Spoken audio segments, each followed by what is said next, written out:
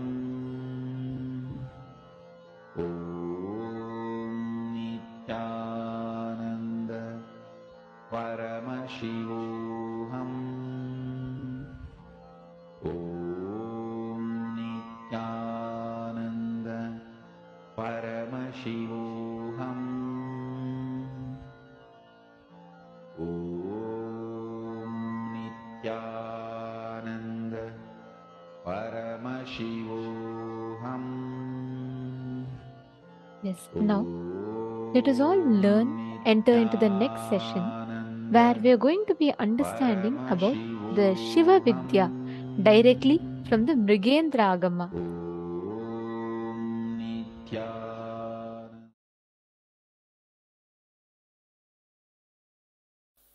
I welcome all of you for this Shiva Tattva and Vidya Tattva session.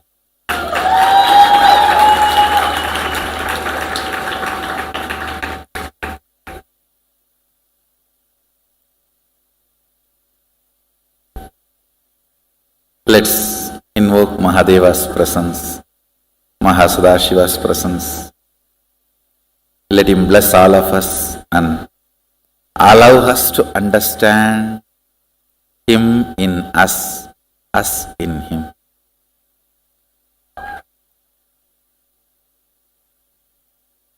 Things I'm going to talk are too strong.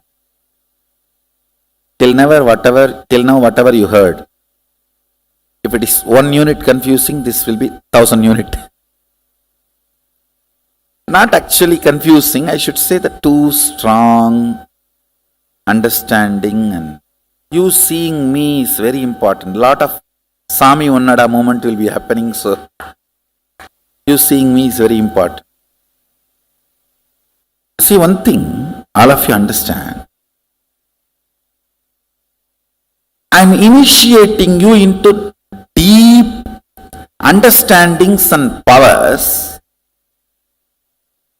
It will all click when you start living more and more. It will be like a digestion. Every day you take bath, while you are under shower, suddenly something will click. While you are going for two, something will click. While you are brushing your teeth, something will click. How many of you are constantly seeing nowadays whole day something is clicking. Because I am injecting you guys with intense energy. See, it needs certain kind of a muhurta to be developed. Muhurta means where you and me are in a friendly meeting space where things can be told as it is, where the deeper understanding can happen, where Amrita Kala can be transmitted. See, I have spoken only about 5 dimensions. Length, breadth, depth, time, space. I have not spoken on all the 11. Now I am going to speak on all the 11. Understand, all the length, breadth, depth, these are all different dimensions, different planes. Space in you. And the space outside you, where you are living. And the whole space is actually one and the same. Your self-doubt, self-hatred, self-denial makes you feel they are separate and you are separate. Fortunately, your self-hatred is not more powerful than my ability to initiate you. That's the good news. See, fundamentally, Mahadeva, when he describes this Vidyapada and Shiva Tattva, Vidya Tattva and Shiva Tattva. The whole chapter is called Vidyapada, Mrigendragama. It is actually fourth part of Kamikagama, but this chapter is so independently intelligent, Mahadeva has given a separate title for this as Mrigendragama. How many of you are able to cognize, even roughly, that space is one and the same? Chidakasha. Chidakasha is the space where you are living. Pararakasha, Chidakasha, and Mahakasha. I want all of you to know, if you have teleported 21 times consistently, the Akasha element has fallen in love with you and it is in tune with you. You are in oneness with Akasha and you don't have death. When you leave the body, you will not lose memory. The moment Akasha element, you have oneness with Akasha element, no more death fear. I am going to introduce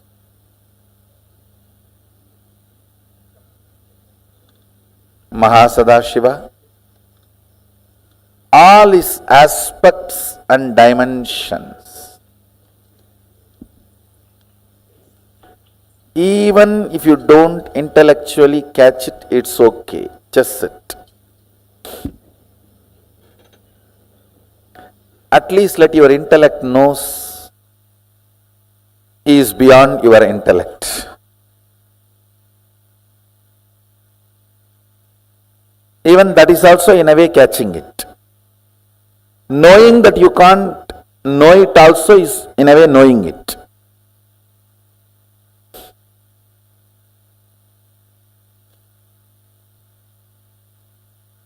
So you can see Mahasadashiva's, the way he describes himself in Agama with Adi Shakti. You can see him with 25 heads. I should say, head without third eye is head. The moment third eye is awakened, it is no more head, it is identity. Head becomes identity when third eye is awakened. Till your third eye is awakened, even if your head is cut, no use. Nothing is lost. Because nothing worthy is there in the head. Once the third eye awakens only, you become an identity. So, because your existence is needed. Your existence is needed for you, for society, for humanity, for the universe. Till third eye is awakened, your existence is nothing more than this animals in the slaughterhouse. People look at that only as a next day meal. It's not looked as an animal. Of course, that is not right. That is the next. So you can see him having 25 heads. First layer 9, second layer 7, third layer 5, fourth layer 3, last layer 1. Listen, actually this 25 is not number 25. It is just countless. Any identity is part of Mahasadashiva. Then it is zillion or zillions and zillions. It's countless. I'll explain, then you will understand. Please see this. Below the 9 heads, they represent unit dimensions of the cosmos, like a length, breadth, depth, time, space, the unit dimension. The other 4, don't worry about it now. I'll explain later. Let me give you understanding step by step so you understand it is your own head. Listen. The lowest rung, that lowest line, represents length, breadth, depth. Why I want you to understand, by understanding it, you will understand you also have all this in you. Some of your heads are not awakened, that's all. You also have all this. Most of you are awakened only with the first head. That's why only one head length, that's all. That's all you know. In this length and in this length. For all greed, for all fear, over. You know only length. Listen, first unit, length, all of you understand. Your logic. Breath, your visualization or emotion, heart. Understand, as long as there is only length and breadth, only this two exists. But when the length and breadth gets matured to depth, not only depth is born, in depth there are many other things born. Listen, when there is a water and land, these two are separate 2 units. When the water and land gets mixed, not only the fertile land is born, in the fertile land multiple things are born. How many of you are catching it?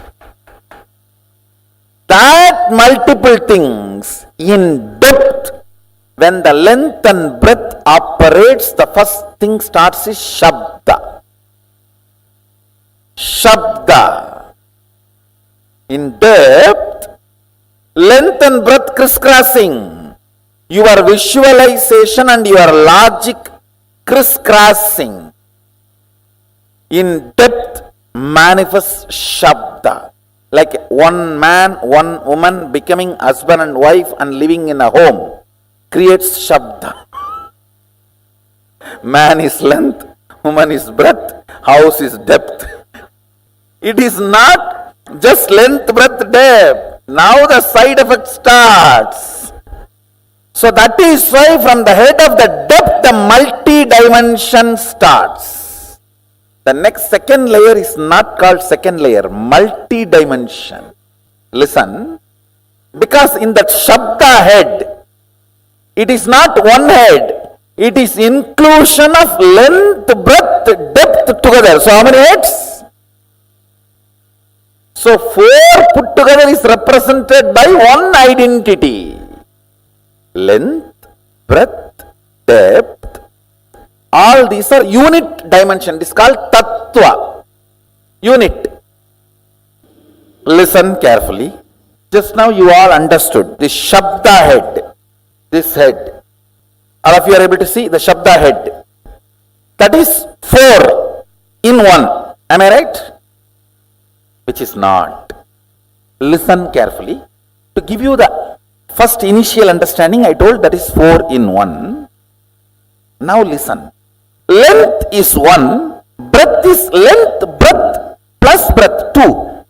Then depth is length 1, breadth 2, depth 3. So how many? When the depth is 6, how can Shabda be just 7? How many of you are understanding? Listen. So now, 1 length, 2 breadth, 3 depth, put together goes into multi-dimension. So it is not 4. It's how many? Let's calculate.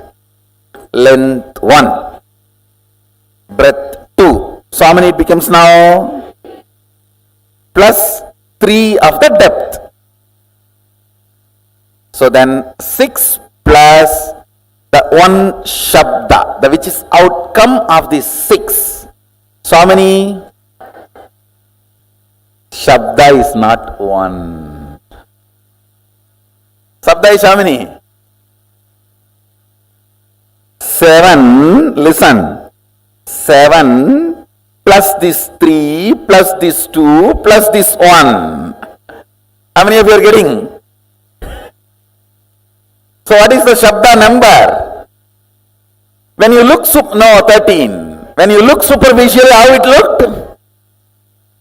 No, first 4. 1 layer depth.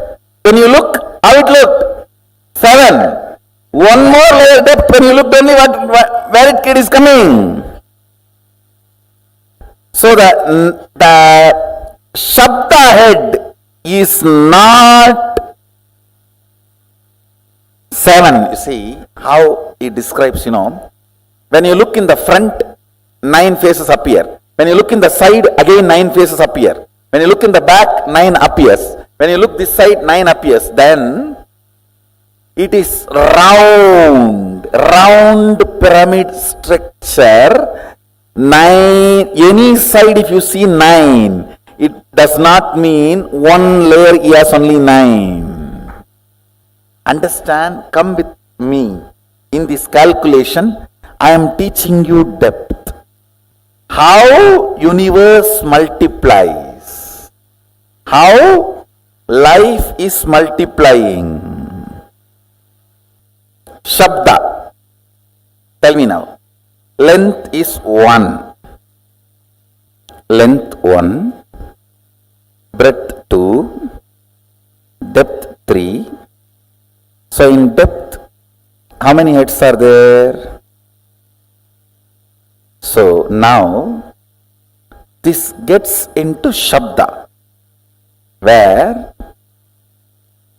Shabda, when it is, see, till your child is born, he is part of both of you.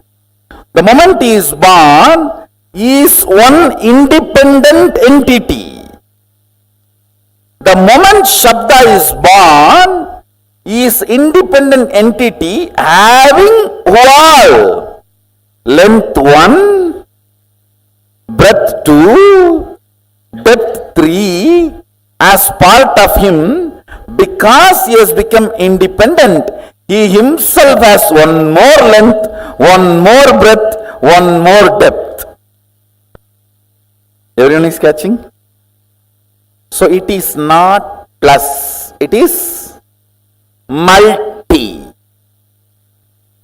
Universe is multi-dimensional, not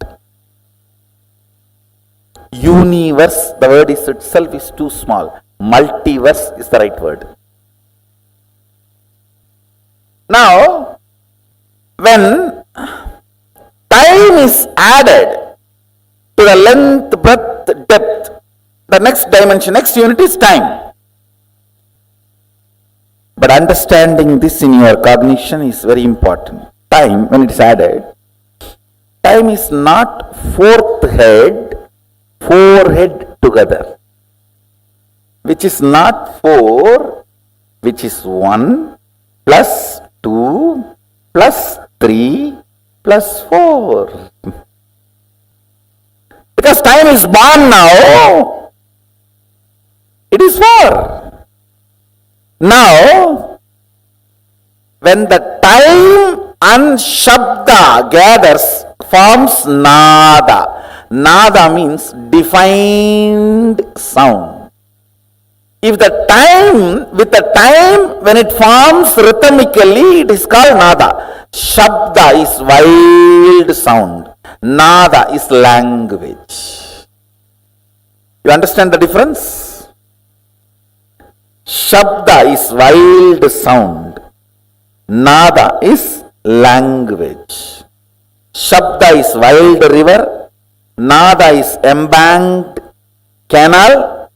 Nada kala is pure drinking water. I'll explain about that next. It is in Nada kala your will is created.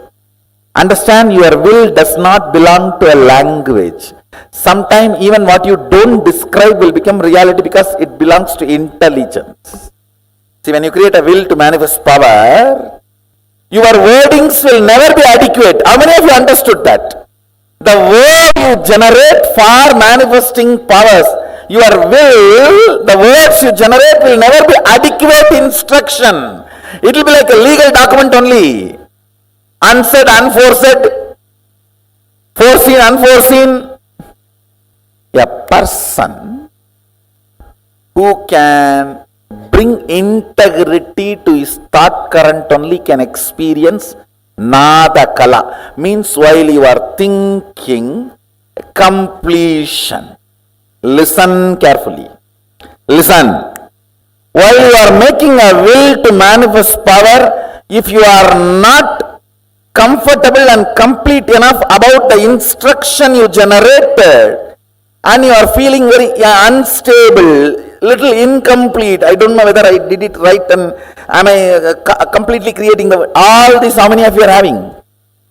That is what is non-integrity with yourself. That is why insistence on integrity. You understand, integrity is not morality. It is a spiritual power. Ability to make a clear will. Hey, this is it. Leadership, integrity is one and the same. Chastity and integrity is one and the same. Listen now.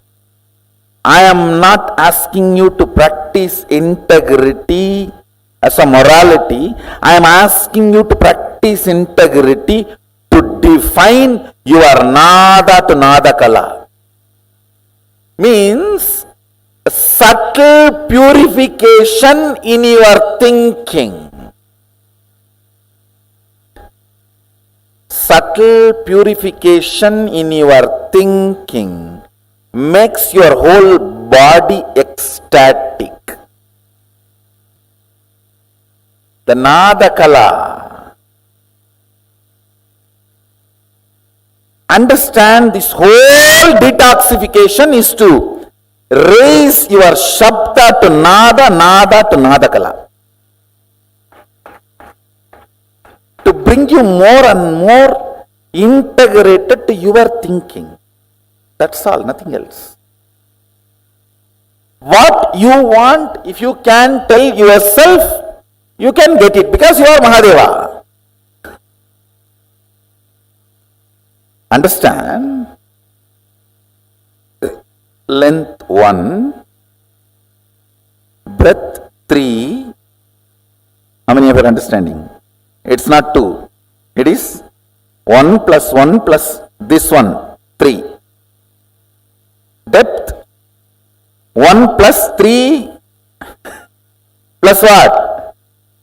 3. 1 plus 3 plus 3, 7. Because the moment depth is born, that is 3. The moment child is born, you can't keep him as you want.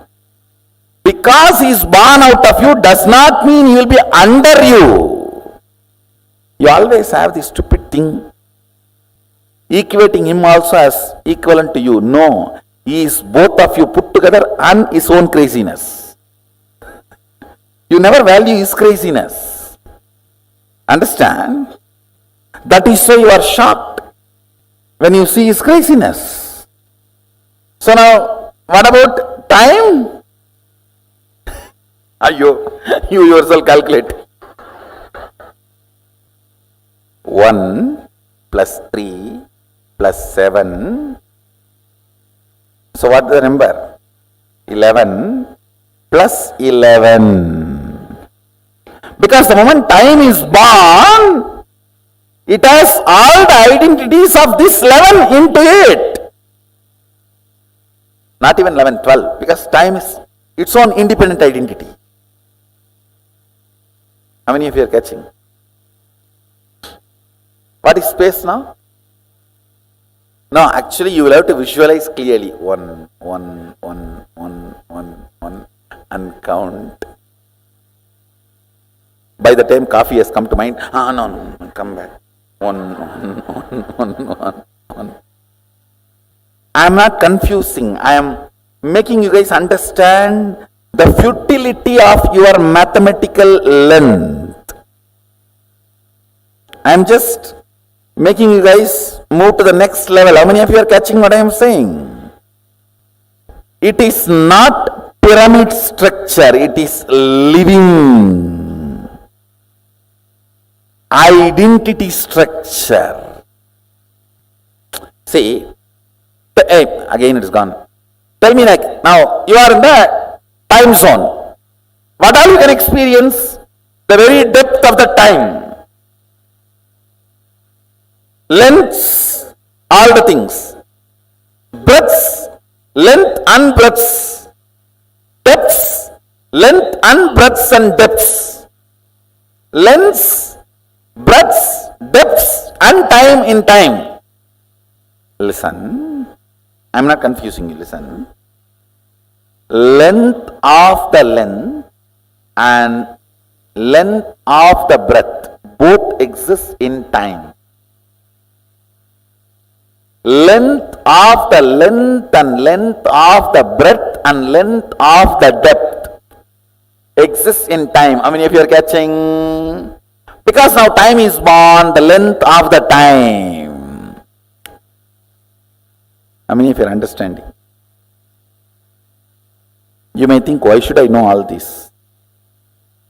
Because, listen, even all this being informed to your depth, you will play with the powers very properly, and you will know if at all you are stuck somewhere where you are stuck, and you can just clear it. Understand, knowledge is power. How many are understanding? Getting comfortable with your inner space, knowing it is too large to be judged by you. Even though he is sitting with Adi Shakti, he is the ultimate brahmachari, sannyasi. Even though he gave this whole agama, he is in eternal silence, mauna. Listen carefully. Can you guys understand this? Put a number for space. Then put a number for shabda. Then put a number for nada. And put the number for nada kala. And put the number for bindu. And put the number for bindu kala. And put the number for amrita kala. See, multi-dimension, multiple dimension, and Shakti dimension. The multi-unit becomes multi becomes multiple becomes so vibrant, it is no more a matter, it is just energy. In Amrita Kala, it is just infinity. How many of you are already feeling headache? Good. Now listen to one line. How many of you think Shabda is totality of length, breadth, depth?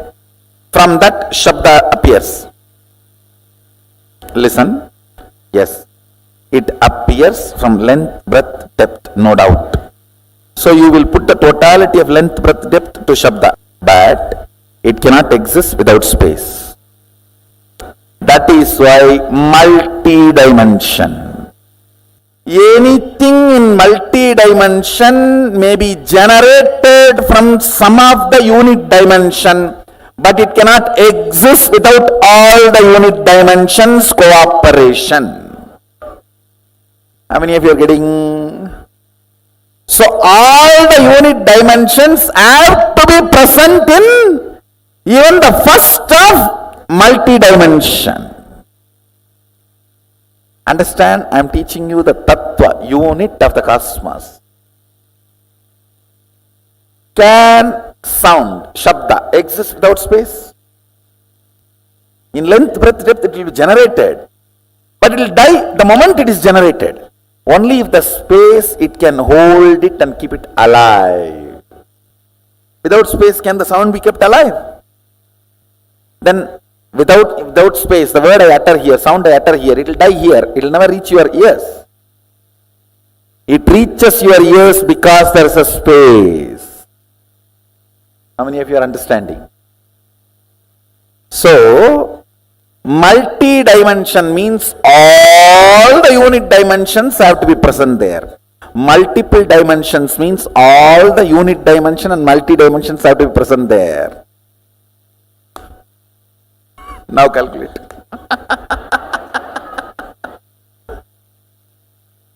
You are contemplating on Mahadeva and his glory. Understand?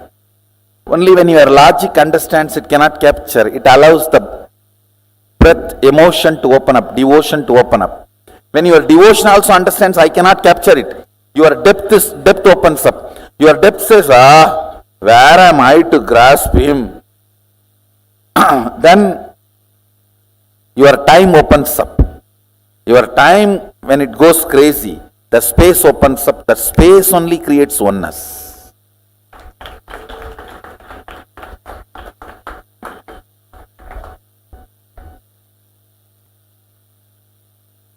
Listen, engaging with infinity is not to measure it but to get disappeared, dissolved into it.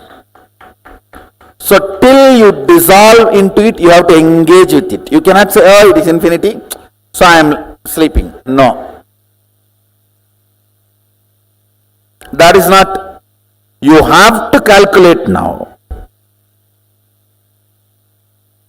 You have to engage with infinity. Oh, it is infinity, I came to conclusion I am sleeping is Vedanta. No. In Agama, you engage with infinity. Each of you, the numbers you arrive, that many number of powers you are going to manifest. Then decide. Engaging with Mahadeva. He is proposing, will you become me? Understand, engaging with Mahadeva, engaging with infinity.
Nithyananda Paramashivoham.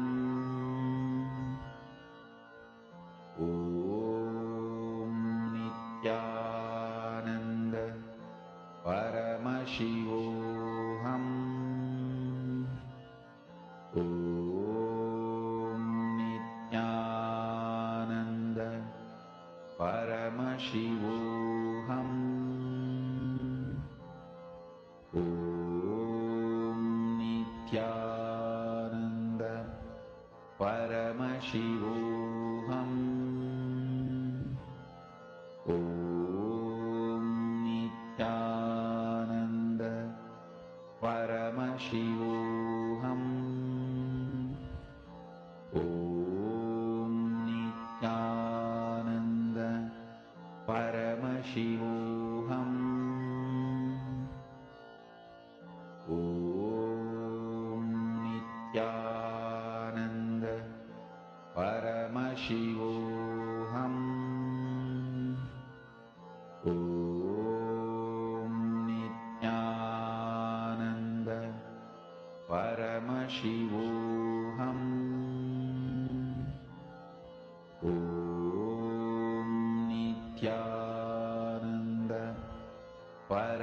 Paramashivoham. Om Nithyananda Paramashivoham. Om Nithyananda Paramashivoham. Om Nithyananda Paramashivoham. Yes, Nityanandam. That was a very, very, very interesting, exciting revelation from Swamiji. How many of you are busy still calculating, trying to put the numbers together?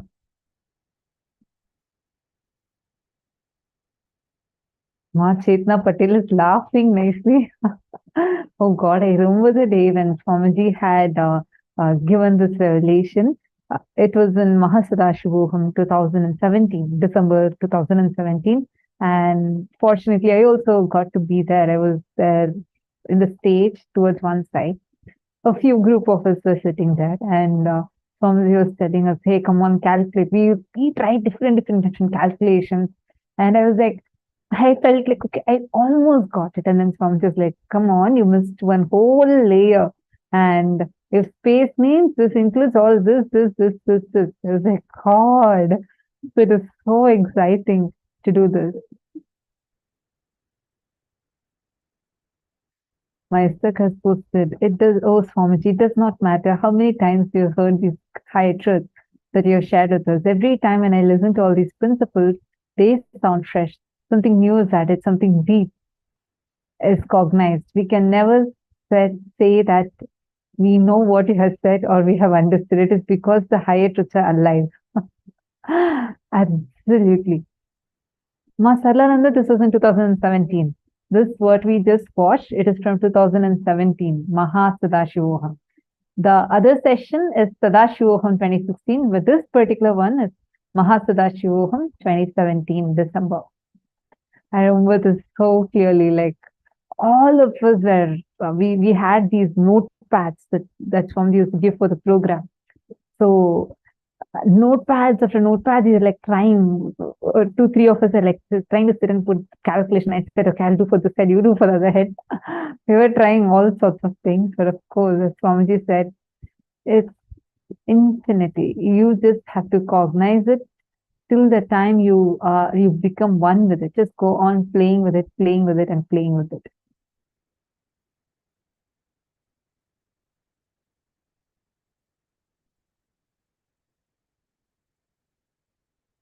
All right. What did each of you understand? Can all of you take a few minutes and please share that with us? What did you understand? Take a few minutes and please share that. I request all the participants to post.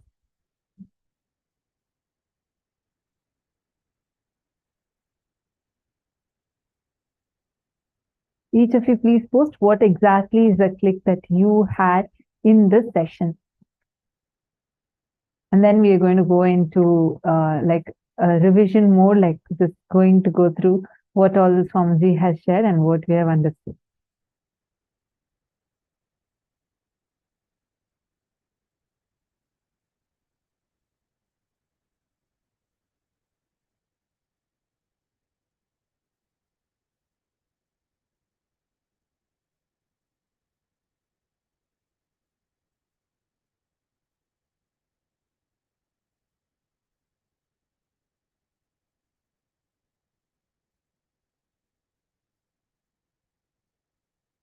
Who all were there during this particular session in Mahasadashivoham? If you remember, it was like a session on Vidya Tattva of Paramashivoham, the Mrigendra Agama section.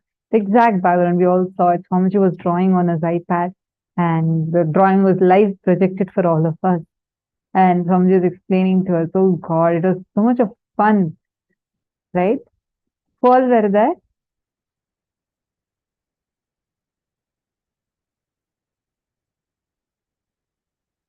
Ma, don't know, you should not just say as countless dimensions of Paramashiva. As Swamiji said, You should actually literally cognize what each of those dimensions are, because that when you take a few minutes to cognize them, like cherish it, try to visualize infinity. What is infinity? Okay, this is infinite. Try to visualize what is that infinity. When Swamiji says like this calculation, it really, really helps you because it increases your conscious elasticity. Ma Uma. Nithyananda, Ma Uma, where are you from? To be liberated from life and death and merge into infinity, we have to live an involved, engaged life. As the universe is multidimensional and infinite, and words and numbers cannot be used to comprehend. So beautiful. That is true. But you should also be engaged with reality, like how beautifully you have posted. Very nice. Uma J. Where are you from?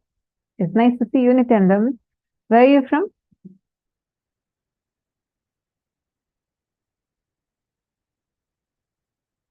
You should type, Ma. I think you're trying to talk. We won't be able to hear you. There are like 10 rooms that are there right now. So we won't be able to hear what you're talking.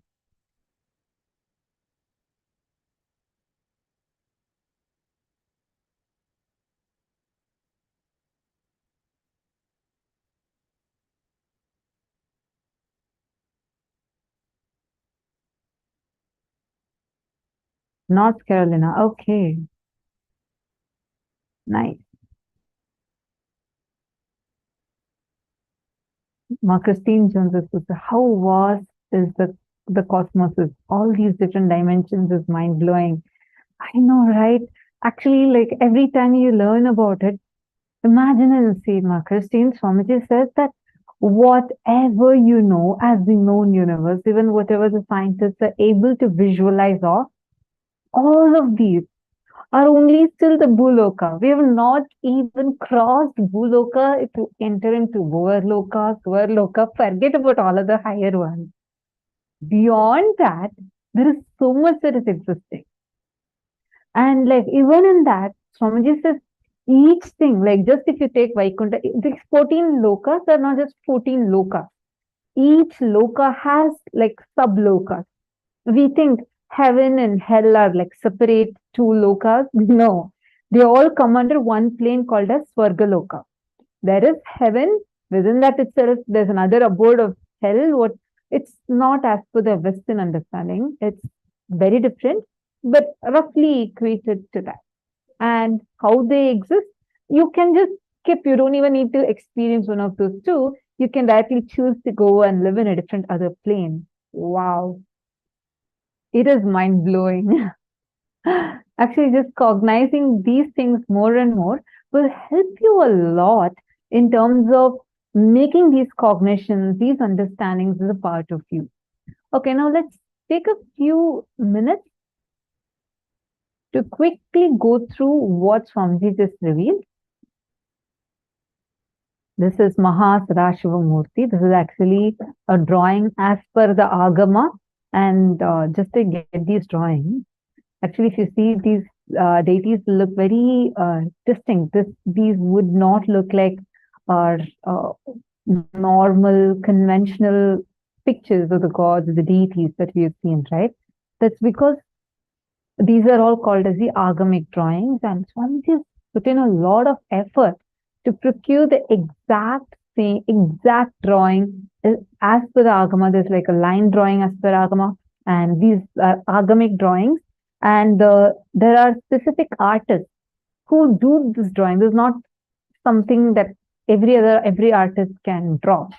It's not about the precision or anything, but the agamic artists are from a particular community, and to empower that community, to give more power to them and to revive that community, as well as to make them do exactly as per agamas. There is a ritual they do, and then they do the painting to grow that community more. Swamiji himself actually identifies those communities and gives life to them and gets all these paintings actually from them. That's why every effort Swamiji takes for just we may not even know. For us, it's just another picture on the slide, right? But the effort Swamiji puts to get these to be as precise as per the Agama is just wonderful.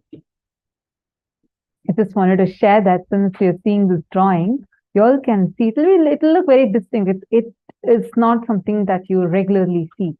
Whether these pictures are the ones that behind Swamiji during the darshan, you all can notice it will be exactly as per the Agama. Okay, now take a quick few minutes. You can see here, this is Maha Sadashiva Murti. You can see him with 25 identities. Identity means head with the third eye awakened. So now, take a few minutes. We are going to be counting in each layer how many heads are there. Please start. Just count in each layer how many heads are there. Each of you count. You should not be, don't try to copy paste from another person. Everyone are going to post their answers, but you're not going to copy paste. Visualize and count, like grasp it. As you count, feel, visualize you are having those 25 heads. Okay, please start.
pen down in each layer, calculate, and count in each of the layers how many identities, how many heads.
So yes, let's see the answer here. Here, if you see, the first layer actually has 9, the second layer has 7, the third layer has, fourth layer has 3, and fifth layer has 1.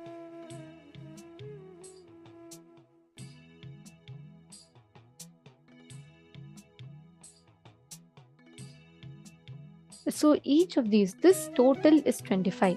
Actually, this 25 is not number 25, but it's part of the identity, the 25 main identities, the crisscrossing of the Panchakritya is done. So the 5 times 5, that 25 is what is this. So now we have few basic units, right? Length, the first unit, which is logic. Breadth, the second unit, which is visualization or emotion. Breadth is all related to our creativity, emotion, all of that. And length and breadth, the crisscrossing of length and breadth, the depth is born. Similarly, these are the given basic units. So length, breadth, depth. Add depth, Shabda, the fourth dimension is born.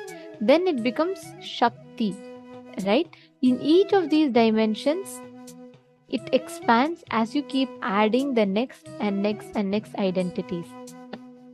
That is what this exactly represents of Paramashiva. Alright, now I request every one of you to take this, have this in your cognition, and with this, you're going to be now experimenting with directly moving an object inside the water. Inside, you're going to literally levitate that object. Listen very carefully. The depth dimension of Paramashiva is what you experience when you manifest the power of consciousness over matter. When you are literally making an object float, you're manifesting the depth dimension of Paramashiva, right? So now please pick up any object of your choice, something that's light, something that is not sinking.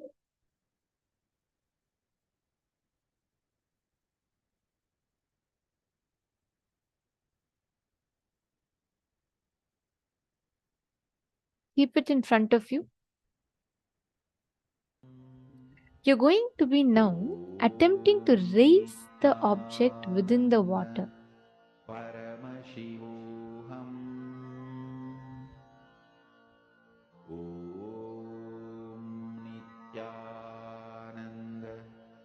Paramashivoham. Om Nithyananda. Paramashivoham. Om Nithyananda. Paramashivoham. Om Nithyananda. Paramashivoham. Om Nithyananda. Paramashivoham. Om